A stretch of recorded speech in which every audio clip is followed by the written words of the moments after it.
Hello and welcome to another exciting episode of the Terry McGriff Show. Just here with my illustrious co-host Andre L. Sullivan. Just chilling out a couple of days here. It's the Tuesday after the Super Bowl. Congratulations to those Los Angeles Rams and their fans. It was a good weekend of sports, I guess you could say. A lot of things went on. We're going to talk into that real quick. Got a couple other things, but before we do that, like I said, once again, guys, I'm gonna get my hat right, y'all. Once again, guys, if you like what we're doing, please hit that like and subscribe button. Like and subscribe, and then also support our sponsors. Team Sportswear Direct, right here on my chest. Women's Tackle Football League. Watch game film. Hey, just do the right thing. Give them some love for giving us love. And we're putting out this great content for you. But yeah, man, we want to jump in here and just go through some stuff. We had a whole bunch of stuff going on. Everybody know we've been busy, so we're going to get back into it and just give you guys and give all our fans some good content, man. It's going to be nice. So, Andre, how you been doing? I mean, I'm good. It's cold here in Jacksonville, Florida. I know we're both bundled up. I got the heater on, but. I don't particularly care to be outside, but I'm good. I'm glad to be looking at you and you looking at me. Mm-hmm. Yes, sir. So let's do this. Let's talk about some of the things we want to do today. Here's some of our little subjects we're going to talk about. We're going to recap the Super Bowl. We're going to let everybody know what we thought about that whole thing, and then wow, we got some other stuff we want to talk about. We're going to talk about this Kyler Murray scandal. And then we never really got into it, but I want to talk about Doug Pederson. Congratulations to him being the new coach of the Jaguars, and we want to talk about his staff a little bit. So let's jump into it.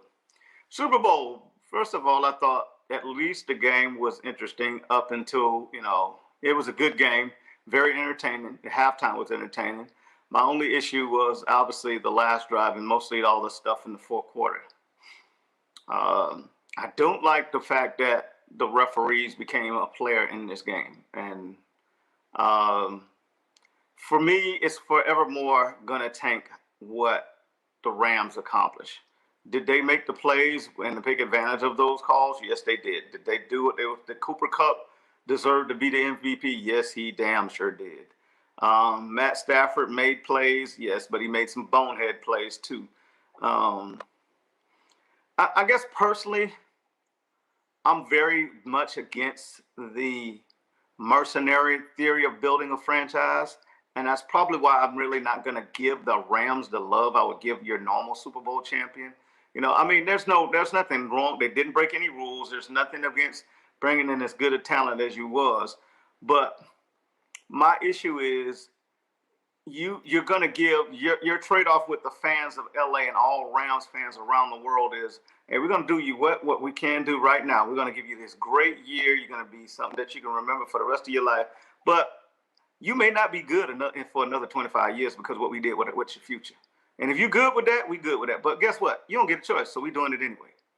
That's my issue with that. Other than that, it worked. I think it's been done maybe once or twice, but not really. Not with that sole purpose, not so openly either by a team saying we're going to try to stack a roster. I remember when the Philadelphia Eagles tried that a few years ago, and that just fell flat on its face. Bringing in Nnamdi Asomugha and a few other guys, that didn't work at all. But I'm going to let you listen to you and hear your takeover, and then we'll jump back and we'll see what else I got to say. Well, first off, let me talk about the Bengals, and then I'll get into the Rams. Jamar Chase is that guy. Let's go ahead and throw it out there first and foremost. He has nothing to put his head down about, and that goes the same for Joe Burrow. Those two are going to be a problem in the NFL for years to come, as long as that staff can keep those two together. Their defense is good. It's not great. Let me say that. It's good. It's not great. And that's coming from the coaching down. There were some mistakes or some choices, I say. And, of course, we're looking at this in hindsight, and everything is 2020 in hindsight. But there were some choices made, leaving Cooper Kupp in man-on-man coverage, for one. Having, only 3 rushers at one point or 3 or 4 rushing at one point. There were some choices made down the line that cost him the game, but it is what it is. Now let's get to the Rams. Hey, one of the things that got overlooked throughout this season is how important OBJ was to Cooper Kupp. And we saw that. Replacing Robert Woods, because Robert Woods was the same guy for them. Exactly. But we saw that even more when OBJ left the game with his injury. And Cooper Kupp still got his touches when they counted. Obviously, he helped win them the game. But at the end of the day, we saw how important OBJ was to making Cooper Kupp who Cooper Kupp was this season. And hats off to OBJ. And obviously, he didn't want to win a Super Bowl like that. But hey, boy, you got the ring. Don't worry about all that. He played, so he scored a touchdown. So it wasn't like he didn't contribute. He deserved his ring. He contributed. Pick his touchdown. They don't have a ring. There you go. But Aaron Donald, listen, I'm a defensive person. I've always loved defense. That's gonna be my all go to first and foremost of everything. Aaron Donald, when you start talking about how you build a defense, that's who I tell my kids about first. That's who I tell, or that's the kind of person or player, I should say, I'm looking for. And I'm not even going to get to the skill set. I'm just talking about the person and the player, the selflessness of him, the way he encourages his teammates and stuff like that. Then you can get to the player who's going to automatically require 2 people to stick him for the whole game. Who's automatically, for a fact, if I'm the coach, somebody gonna make a play. Oh, 99 gonna make that play for me. I already got that. I'm not worried about that right now. That's who Aaron Donald is. And if we don't give him his roses now, it'll be a doggone shame. Now let's get to the ugly side. Hey, if you know me, I love Jalen Ramsey. I know you went on your little spiel about how, you don't have respect for him. I don't care. I would have did the same thing in Jacksonville if I was Jalen Ramsey. That's just me, personally. But I will say, he had a bad game. Let's not sugarcoat this or try to put some roses on no doo-doo. No, bro, you had a bad game. And the youngin' Jamar Chase for a little bit made you look a little stupid there. But kudos to Jalen Ramsey for understanding that he has someone like Aaron Donald down there in the trenches where he could, make a few mistakes and be able to, make up that time in the backfield. But, he did have a bad game. Let's call a spade a spade. And when they needed him to be King Ramsey, he was nothing of the sort. But lastly and certainly not least, Matt Stafford. Hey, listen. You can say what you want about the boy, but we're going to be talking about that no-look pass for another year. And rightfully so. And not just that no-look pass, just the way he played. He had some mistakes early in the game. Don't get it twisted. I'm not saying he played 100% perfect game. But overall, he played a good game. Now, to your comment about how LA did it, listen, let's not forget what football is. It's a kid's game that grown men get to play. It's a kid's game that grown men get to play. If you were out in the park or at the basketball court, who are you trying to get? You're not trying to get Billy who wipes his nose every 3 minutes, and if I pass him the ball, he's going to get hit in the glasses. No, I'm trying to get this big boy over here who can play down in the paint and who can bully some people out here on this field or on this court. Listen, yeah, hey, they went and got the superstars, and they went and got the Jalen Ramsey, the Aaron Donalds, and they went and got the Von Millers, and they went and got Matthew Stafford. Yeah, I can't be mad at that. If you had the cap space to do it and you did it legally, man, listen, you got the ring. Because there are some teams, my Jaguars, who can't say they have the ring. And as long as they can walk around and Aaron Donald can do this, and you got the parade at Disney, the parade is going to be in Los Angeles. Listen, bump all of that. I don't care how you got it done. You did it. And now you can get ready to record your NFL film story of how you won the Super Bowl and how it was the most interesting season. You can sit up there and fake cry on NFL Network and ESPN and everywhere else for the next year because you did it. And how they got it done is almost irrelevant to me, because when we look at the end of the season, we don't look at this and that or what shoulda, coulda, woulda. We look at the win and loss column. And on the biggest day of them all, when it counted the most, they had the pieces to get the W. Yeah, well, I'm not an ends justifies the means type of person. But I will say this, that the NFL is giggling all the way to the bank when they made a way for LA to come back into the NFL with the Rams and also bringing the Chargers and building that new stadium with Kroenke and those guys. They couldn't have envisioned a better scenario than they did this past season. Obviously, the Rams was not a fly-by-night team. They had been to the Super Bowl a couple of years before that, with just about the same cast of characters. They changed one quarterback for the other. They added Ramsey. They added a few other pieces. So it's not like they just went out and get a whole bunch of mercenaries. My thing about it is they identified a need and they kind of went after the guys. Like I said, my only issue is that you mortgage the future of that franchise to try to do this. And not only did you mortgage it because you lost your draft picks, you also put yourself in salary cap hell, which is even more dangerous than when you don't have draft picks, because there's no more moves that you got. You know what I mean? You have nothing to give anybody. So good thing you got the ring. And the problem with it is, it was not that the fact that the Rams got the ring, it was how they got the ring in the last drive. My problem with it is the referees should never be in part of a contest. They let them play the entire game. Jalen Ramsey got burned a couple of times, but he got away with a lot of defensive holding and a couple of defensive pass interferences, especially in the first half.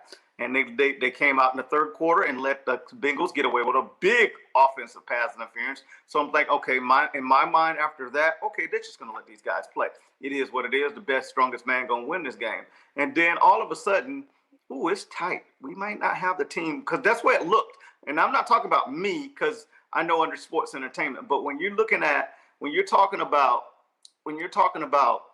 people who are your casual fans mentioning like, man, something wrong here. This look like this kind of set up, because all of a sudden you get a whole bunch of what we consider ticky-tack fouls after you let all this other egregious stuff say, oh, I ain't see nothing.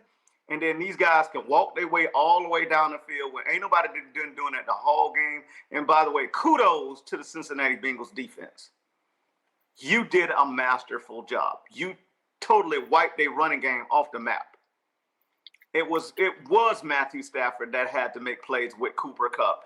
And you did your job with a bunch of guys that you brought in that were not your star players, but filled in needs. You identified some young guys that that played their butts off. I can't remember the young man's name, but I wish I could. The middle linebacker, 55, that dude's an all-star. He been doing it all I've seen him in the postseason.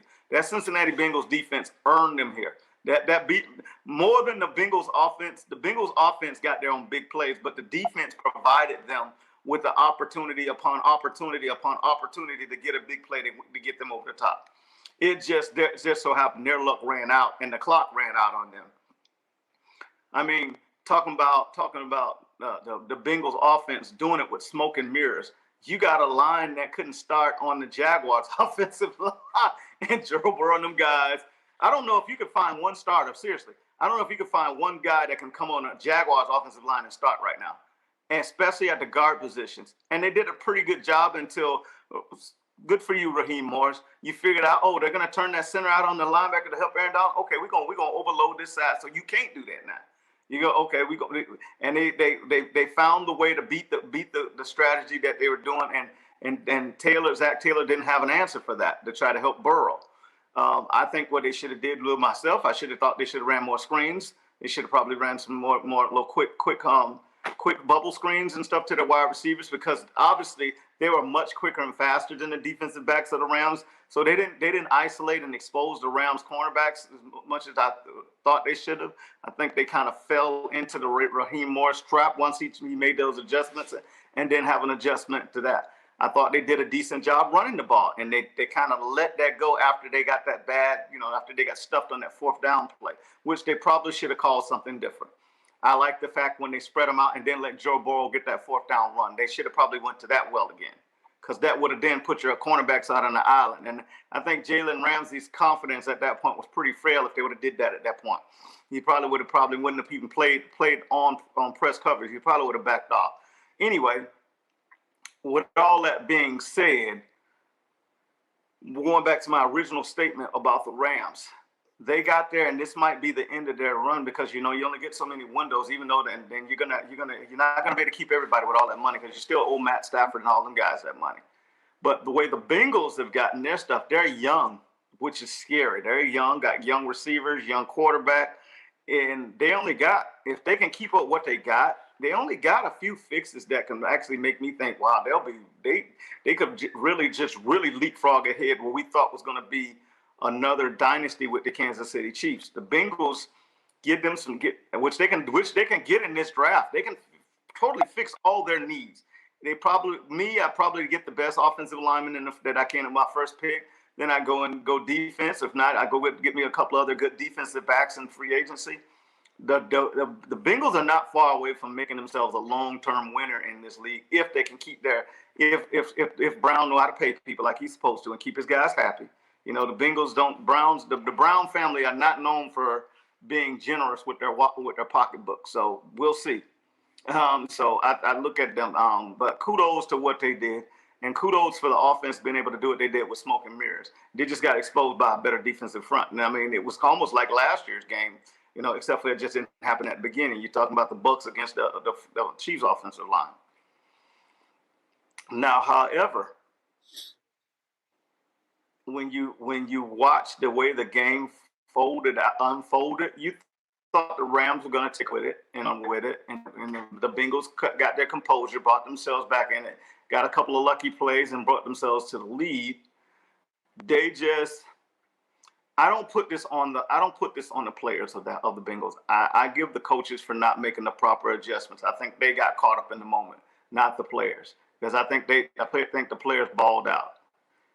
So, and like I said, when you're getting Joe Burrow hit that many times and that quickly, a couple of plays he skipped to the receiver, he just didn't have that sense of time in his mental clock to get the ball out. But kudos to them. Evan McPherson, my Gator kick, talking about the most chill guy in the whole building. The only guy that didn't go back in the locker room stayed out for halftime to watch Snoop and Dre and all them guys give up a great halftime show.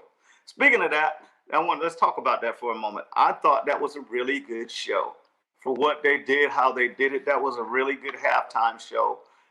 I think it was the first time I actually can remember hip hop being a predominant music genre on a halftime show, and I think they gave hip hop a pretty good showing. Outside of what was his name, Getting Hot in Here and all that stuff. I think he was the only one that I know that was other hip hop artists that done that halftime. And you tell me what you think about it. No, I think on the front surface, I loved it. I mean, I was in elementary school, middle school, and Dre, Snoop, Mary was at the top of their game, and 50 doing his thing, and Eminem dropping hits left and right. And of course, Kendrick Lamar, addition to that whole West Coast thing has been beautiful. On the back side of it, NFL, we're not fooled. Don't let this little hip-hop thing that y'all dropped on us, one little Super Bowl in L.A., confuse us from the fact that you still haven't hired a bunch of black coaches, and it's only like, one or two in the NFL right now. So we're still paying attention, just saying. Yep. Well, speaking of that, I mean, think about it. You have a guy that was basically the master of the defense that won you the Super Bowl, has not got one phone call for an interview, but yet his offensive counterpart, now the head coach with no head coaching experience, when Raheem Morris has been a head coach in the NFL and been to several teams since then, it's done masterful jobs. He's yet had to get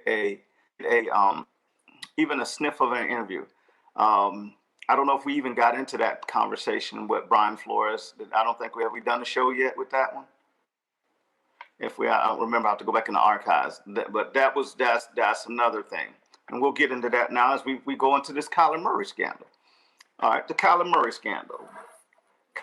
Kyler Murray, as everybody sees, has taken his all Arizona Cardinals related photos or anything from his social media sites. And people are kind of going crazy. Why is he doing that? Blah, blah, blah. But we know one thing, what it is right now. It's going into his fourth year, his contract year, and there has not been any discussions whether they want to keep him or not. And then there is him being moody and not being a good leader on the franchise. And obviously that's not coming from outside of the organization. Somebody has kind of leaked that out to to the press and some other things. And so it's been a hot topic. My problem with that is the timing of the whole thing. The man is up for time for his renewal going into his fourth year, and nobody has started any contract negotiations. He was your first pick in the draft. You traded away a first pick the previous year to make sure that you got him. And now all of a sudden he ain't good enough. It's not his fault that you guys fell off like that. And I mean, they did try to do a good job of putting some talent around him, but injuries basically took that away from him. But it seems to always happen when you got the black quarterback time to go get paid. The same issue with Dak Prescott had to do. Now Lamar Jackson, there's been no talk about his contract. The only one I think that we know lately that was a black quarterback that was taken care of pretty early was Patrick Mahomes. And with that being said, and when you're talking about the quarterback as being a leader in your organization, and the fact that you have very few black head coaches, it still makes you scratch your head when we're in the year 2022 as to what the deal is with this good old boy situation. And you think black people are good enough to lead, as well as there still not being any black owners in the league. Well, I'm going to, for a second, take race out of the Kyler Murray conversation because that's what we're on.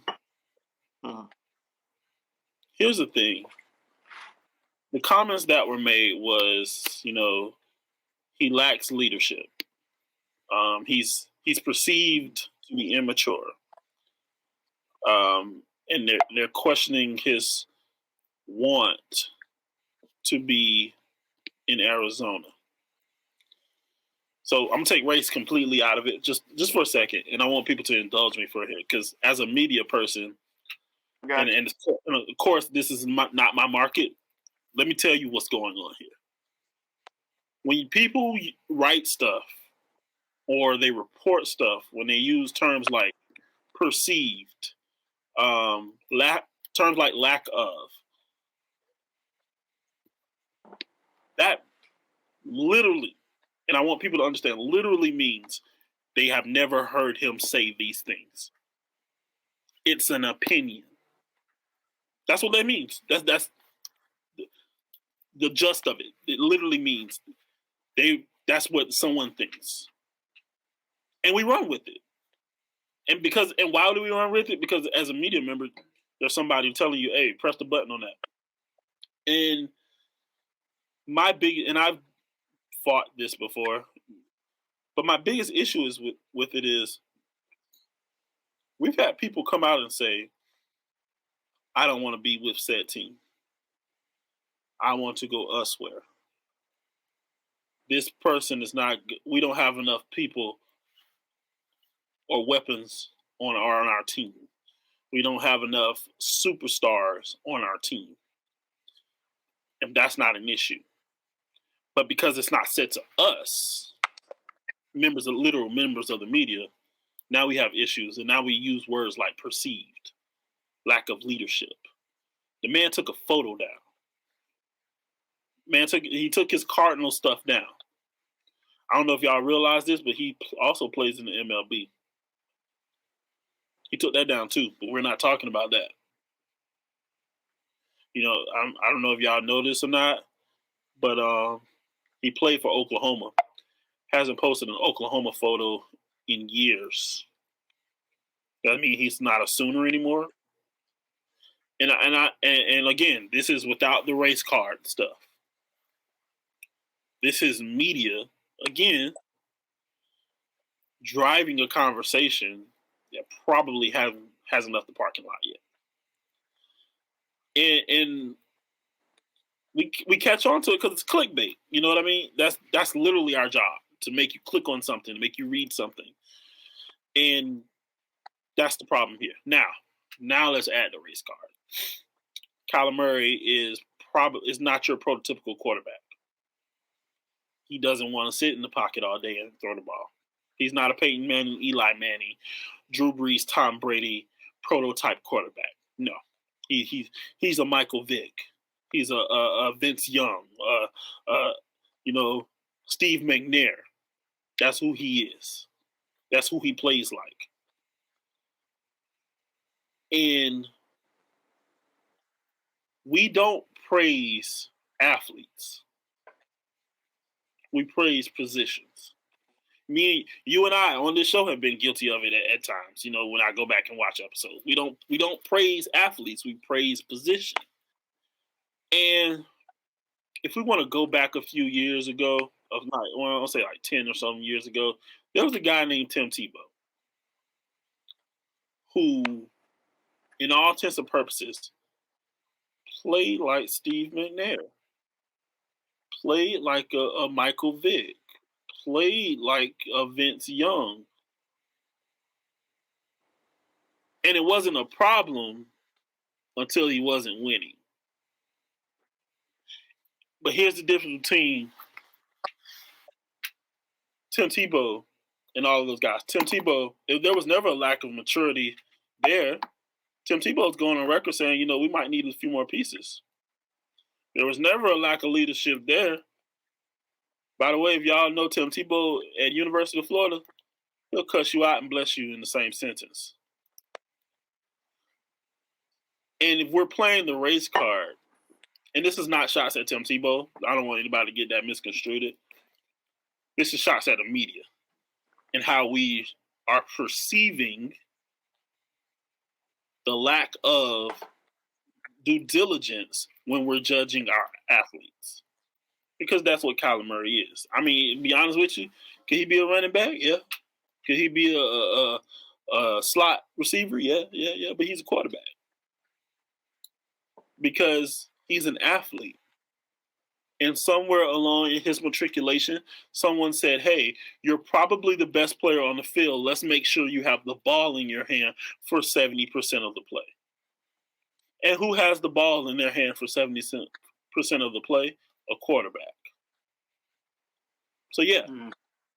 So, I don't want me or you or the fans who watch our show or anybody with a brain that works in their head to get caught up in this Kyler Murray scandal, because it's less of a scandal and more of an attack of a person's character. And Kyler Murray, he did his due diligence, went back on Twitter, made a statement. Kyler Murray, who's heading into year number 4, he got his team to the playoffs this year. They were one and done, and it was bad. I play for the love of this game. Y'all heard the interview right there a little bit. Was saying that he plays for the love of the game, and all of that jibber jab that his agent probably told him to say that he didn't really need to have to. But and as members of the media, we have to stop. No, let me backtrack. Members of the media, we have to understand that every player has a case-on-case basis. In education, they teach you can't teach the child sitting to mid right, back left, the same way you teach the child sitting to front right. Because they both learn the same ways. Guess what? We got to start looking at those players the same way we teach those kids. Because I can't look at Kyler Murray the same way I look at Justin Herbert. I can't look at Tom Brady the same way we looked at Drew Brees. Everybody is trotting their own road. Why can't we let him do his? And you alluded to something, this is interesting timing that they got now. That, his contract, that plus one part of his contract is coming up. That final year in his rookie contract, we're talking about that now. It's interesting timing. And so, in summation of my rant, don't get so caught up into the wording of a statement made by a B writer who's hosting a blog about Kyler Murray. Because if we do that, we also got to pay attention to that B writer that posted a blog about the same athlete who we also love and adore. Because what if they delete a picture of them with some fans? Mm-hmm. Yeah, you're right. You're right. And like I said, it still remains to be seen. This might be all to do about nothing. As I said, this is a young man in his mid-20s. People do things for different reasons, and because he didn't inform the media what he was doing with his social media page, now everything's there for everybody to make all type of interpretations about. I just find it strange that because he does that, he's automatically the villain, and he'd not given the benefit of the doubt. And it's like I said, once again, the fact that this is all contract year type stuff, and all this stuff is coming out when it's basically a contract year for him. I mean, he's still under contract technically for 2 years, but this is the time the negotiations really start. Hey, well, this is what we plan on doing for you. And I'm not going to say the Cardinals are doing anything nefarious, because they're the one that brought in talent for him. They brought in an AJ Green. They traded for whatever. I can't. You know what I'm talking about? The receiver from the Texans. They brought in JJ Watt to help shore up the defense. So yeah, it's not like they weren't trying. It's just like they just had bad. They didn't have everything that they needed, and they were going down at the wrong time. Going in the wrong direction. As obviously the Bengals were going in the right direction at the right time. It's all a matter of time and who gets hot win. Speak of that, going in the right. Let's talk the Jaguars here with the hiring. Finally, with the hiring of Doug Pederson, he was obviously a Super Bowl winning coach. Took the year off. It was fortunately, I won't say fortunately, but it was coincidentally that he was actually living here in the state of Florida. And he was the first person the Jaguars interviewed. Then they interviewed several other candidates a couple of times, and then finally landed on Doug Pederson. So the interpretation that I got was one of the guys they had targeted all along, but they wanted to do their due diligence. Now I don't know how true that is, but that's what I had heard, and it seems that way. That seems like that's where it came out. Do I think it's a good hire? Yes, I do. I think it's a good hire. I think the one thing he's going to be is the adult in the house now. So they actually got a grown-up running the football program. Secondly, if you look at some of the people that he hired, I thought he did a great job, knowing that it took so long for them to get him hired, and finding guys that would be on, so he could find guys that would be on his staff. Obviously, he's got one of my favorite names to be on the offensive staff, Jim Bob Cooter, for the passing game. Obviously, he also said he's going to be his own coordinator. I like the fact that he got Mike Caldwell to be his defensive coordinator. He Brinson Buckner on his defensive line. I love the fact that, because I always liked him as a defensive coordinator, defensive line coach. I've kind of followed him, and it seems like those guys actually play pretty well on all the defense that he coaches when he moves around. And they actually they got Zach Taylor's younger brother to come in on the offensive staff, which what we heard was that Doug Pederson had wanted him the year he was released. He was going to bring him in to be his offensive coordinator that year, and obviously because he was released, he ended up being with the Colts, which is probably where he should have been, because they're all part of that same staff from Philadelphia. So I think it's pretty good. Now I want to get your take on it. It's interesting when we talk about coaches hiring their staff. Doug Pederson is going to take his time. First of all, let me backtrack here a little bit. Everyone in Jacksonville was so in a rush to get a coach.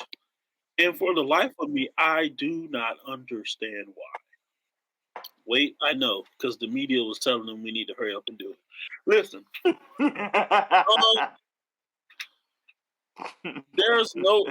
I need, before I even go into his staff, there is no rush to hire a coach. As long as you have a coach before the NFL Combine, you're good. Literally, that's it. Those are the requirements. I want people to know that. I don't know. I know the media kind of misconstrued you guys and told y'all, oh, we got to have one before the senior games, and we got to have one before the, all the other BS. No, you don't. You don't. No, you don't. I don't get where it came from, but whatever. Doug Pederson got hired. Now, I was a little iffy about the Press Taylor hire. I was. Hear me out. 34 years old. Yeah, he's the brother of the Bengals coach, Zach Taylor. And he's the guy who called the Philly Special. But what has he done since then? I mean, and he's put a little bit of a resume together. Don't let me downplay him that much. But I wasn't sure about it because his name didn't ring any major bells or check any major lists other than that. And so I was a little iffy about it, but like you said, they hired Jim Bob Cooter. Putting him on the staff makes it okay with me. You know what I mean? Because he's that guy. Then they also got Bernie Parmelli. Bernie Parmelli, yes, from the old Miami Dolphins. An excellent running back coach, people. If you don't know the name, in the next 5 to 10 years, he'll be in the head coach conversation. I'm very sure of it. Now, what scares me, they don't have a wide receiver coach yet. And that was the most questionable position on the Jacksonville Jaguars team, to say the least. Maybe Keenan will come back. I hope they got they pocketbooks ready to try to get him back in Duval. But Mike McCoy as the quarterbacks coach was a really good signing to me. I really like that. And then Richard Angelou as the tight end coach. I really like what they're trying to do here in this offense. It'll be interesting to see how it goes forward. But let's get to this defense. Mike Caldwell being hired as Jaguars defensive coordinator was one of the best decisions they've made so far. And if you don't know the name, I agree. Look him up. He's also in the next 5 to 10 years going to be in that head coach conversation if it doesn't happen before then. You know what I mean?